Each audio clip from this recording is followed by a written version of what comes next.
Hey, this is Mike. We are hard at work getting the next batch of episodes ready to start releasing on October 21st. But until then, I wanted to do a quick bonus episode to share some of my favorite commentaries on the Psalms. Maybe I should say that these are my favorite commentaries right now, because I haven't read them all, but I'm constantly checking out new resources to grow my understanding of the Psalms. I'll also give the caveat that I am not in academia, so I'm not interested in commentaries that are very technical or dealing with scholarly critical debates.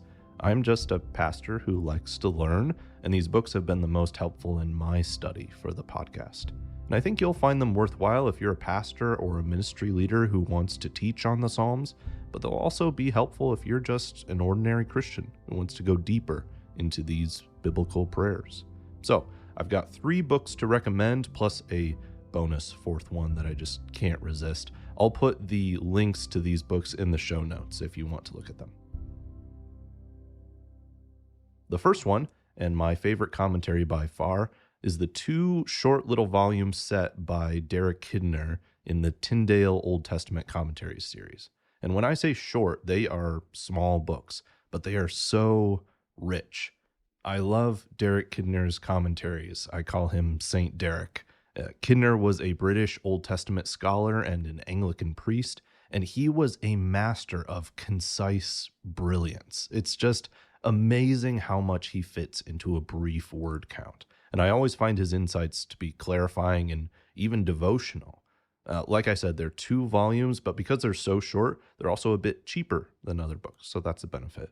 They're perfect for both studying the Psalms and then private meditation on the Psalms.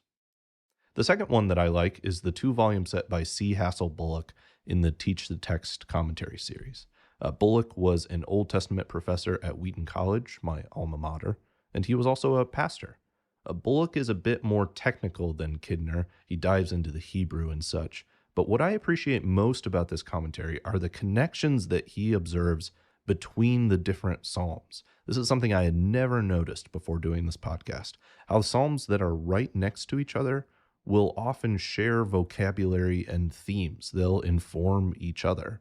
And it's a testament to the organization of the book of Psalms. And Bullock does an excellent job weaving the Psalms together.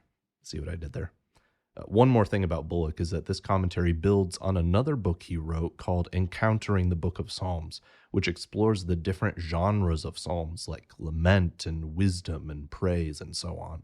He also gives ideas for how to teach the text, so I found his commentary to be an all-around solid resource. The third one I want to mention is the ESV Expository Commentary volume that covers Psalms to Song of Solomon, so it is a hefty tome. It'll give you a workout when you lift it. The Psalms commentary is written by C. John Collins, who was one of my professors at Covenant Theological Seminary in St. Louis.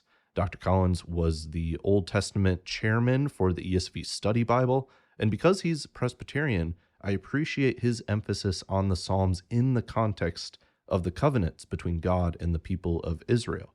It's not uncommon for Collins to write something like, well, the original Israelites who sang this psalm would learn X, Y, and Z while they sang it. So it's important to read the Psalms not only as prayers for the church, but also as the worship literature of ancient Israel, which can give us greater understanding of a psalm's meaning. But Dr. Collins would be very unhappy with his former student if I spoke about books on the Psalms and did not mention the bonus book that I referenced I would sneak in. And it's C.S. Lewis's Reflections on the Psalms. It's a collection of Lewis's essays on various aspects of interpreting the Psalms. And while I don't agree with everything that Lewis concludes, he is, as always, just enjoyable to read for his ingenuity and his way with words. He offers a different perspective that's very refreshing. I loved especially his chapter on nature in the Psalms. I quoted him a few times in the episode on Psalm 19. So, there you go. A place to start when you want to dive more deeply into the Psalms. Perhaps down the road I'll have a few more favorites to share. But in the meantime, you can see the links to these books in the show notes or on our website, wovenpsalms.com. We'll be back with the next episode on October 21st, 2024.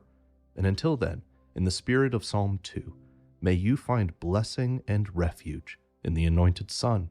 Shalom.